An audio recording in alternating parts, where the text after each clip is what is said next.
এই করমপুর ইউনিয়নবাসী আমি বহুত দিনের কবিরাজ আজকে আপনার দ্বারা লইয়া ওষুধ বেচমু এই গাব গাছের ভাতা এই উলাবিলের মাথা এই কানি বাগাল লেদা এই বুন খাড়াসের নখ এই আমাইছের চোখ এই কালা ভিড়ের কলজা এই হিমরাবের দুধ এই কলা বাদুরের মুখ এই বট গাছের খাল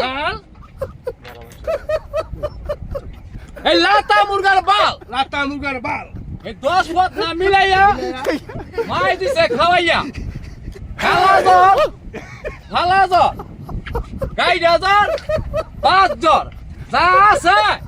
সব একেবারে তাওয়াই এই লসিকটা তো ছিলাম ভাই এই হাতে আমার পয়সা নাই এই সপ্তাহে খায়াত মন কি দেখছিনি ভাইরা কবিরাজের ডিজাইনটা কি